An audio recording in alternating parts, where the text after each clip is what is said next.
नमस्कार, मैं हूं नीलू। तो जिस तरह से पाकिस्तान लगातार हमले भारत पर कर रहा है, भारत जवाबी कार्रवाई करते हुए पाकिस्तान के कई एयरबेसेस को उसने ठिकाना बनाया, लेकिन मार गिराया है और वहां पर एयरबेस को तबाह भारत ने भी किया है। लेकिन इस बीच बड़ी खबर आ रही है, जो अमेरिका के विदेश मंत्री हैं मार्को रूबियो, उन्होंने असीम मुनीर से बातचीत की है, फटकार लगाई है। खबर यह आ रही है कि जबरदस्त फटकार लगाई गई है जिस तरह की हरकतें पाकिस्तान कर रहा है, क्योंकि भारत ने पहले ही कह दिया था कि देखिए हम आतंकवादी ठिकानों को निशाना बना रहे हैं। लेकिन इसके बावजूद पाकिस्तान ने जबरदस्त हमले बीते 8 तारीख से शुरू कर दी। लगातार जो बॉर्डर एरिया है वहां पर तो शेलिंग की कार्रवाई हो ही रही थी, लेकिन अब देखिए ड्रोन से हमले हो रहे हैं। ऑपरेशन सिंदूर के बाद मिसाइल दागी जा रही है और कल तो हद कर दी, फतेह-1 मिसाइल को दागा गया है और वो बताया जा रहा है कि टारगेट दिल्ली की तरफ किया गया था, हालांकि उसे मार गिराया भारतीय सेना ने। अब देखिए किस तरह से युद्ध के हालात धीरे धीरे पाकिस्तान की तरफ से बनते दिखाई दे रहे हैं। ऐसे में कब तक भारत चुप रहेगा? भारत की भी कह सकते हैं सहनशीलता एक हद तक ही समझ में आती है। उसके बाद भारत फिर लगातार अब कार्रवाई के मूड में दिखाई दे रहा है।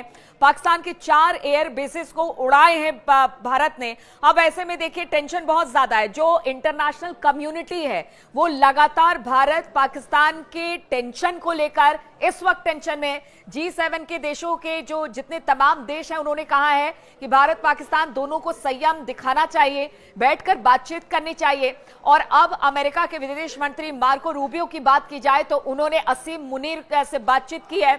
एक तरह से कह लीजिए कि उसे समझाने का प्रयास किया जा रहा है कि देखिए अगर भारत से उलझेंगे तो फिर भारत उसका मुकम्मल जवाब देगा, करारा जवाब देगा। अब मार्को रूबियो से अगर असीम मुनीर की बातचीत होती है, क्योंकि जड़ में असीम मुनीर ही है।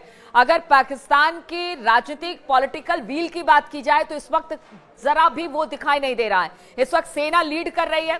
और शहबाज शरीफ की बात की जाए, उसने तो पहले ही कह दिया था कि हमने सेना को फ्री हैंड छोड़ दिया है। फ्री हैंड छोड़ने का मतलब नहीं होता है कि आप युद्ध से हालात बना दे। युद्ध से हालात इस वक्त भारत पाकिस्तान के बीच बनते दिखाई दे रहे हैं। जिस तरह से फतेह-1 मिसाइल दागी गई, जेट को भेजा गया, उसे भी भारत की वायुसेना ने मार गिराया है। बहुत बड़े बड़े हमले पाकिस्तान से किए गए, लेकिन हमारा जो S-400 है उसने डिफेंड करते हुए उसने उसको मार गिराया, चाहे वो ड्रोन हो या फिर मिसाइल हो। और फतेह-1 मिसाइल के बाद तो ये कह लीजिए कि दिल्ली टारगेट किया गया था, लेकिन उसे मार गिराया गया। अब ऐसे में पाकिस्तान को समझ में नहीं आ रहा वो क्या करे। इस बीच खबर ये आ रही है पाकिस्तान से कि वहां पर परमाणु बम को किस तरह से जो इस्तेमाल किया जाता है, उनकी एक मीटिंग कॉल की गई है।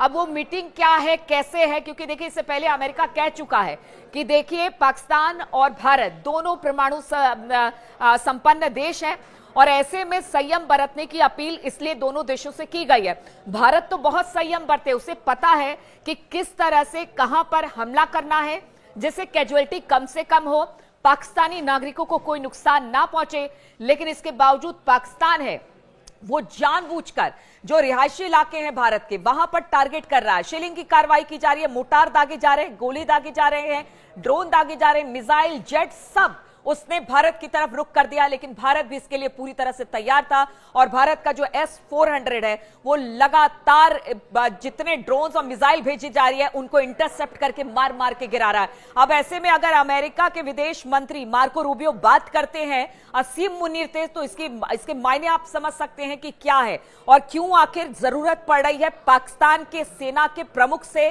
मार्को रूबियो को बात करने की। क्योंकि भारत पहले ही कह चुका है कि देखिए हमारी कार्रवाई जवाबी कार्रवाई है, हम पहले हमला नहीं कर रहे हैं। उधर से अगर किसी तरह से हमला किया जा रहा है तो उसका जवाब दिया जा रहा है। अब देखना होगा किस तरह की बातचीत अमेरिका ने, क्योंकि अमेरिका पहले कल तक यही देखा था, वाइस प्रेसिडेंट की तरफ से JD वेंस की तरफ से उन्होंने कह दिया था कि इस पर हम कोई दखल नहीं देंगे, दोनों के बीच हम कोई दखल नहीं देंगे। लेकिन अब जो मार्को रूबियो है विदेश मंत्री, उनकी तरफ से बयान आया है कि वो बातचीत कर रहे हैं असीम मुनीर से। ये बातचीत क्या है, कैसे है, इस पर लगातार हम अपडेट्स देते रहेंगे। लेकिन दूसरी तरफ हमें सेना के ब्रीफिंग का भी इंतजार है जो 10:30 बजे के आसपास होगा और उसमें सेना बताएगी कि पाकिस्तान की नापाक हरकतों की वजह से क्या कुछ हुआ है, क्या वो अपनी तरफ से कर रहा है। लेकिन इस वक्त इंटरनेशनल सिनेरियो में ये सारी बातें हैं, चाहे वो G7 देश हो या फिर अमेरिका हो, सबकी निगाहें इस बड़े भारत पाकिस्तान कॉन्फ्लिक्ट पर टिकी हुई है।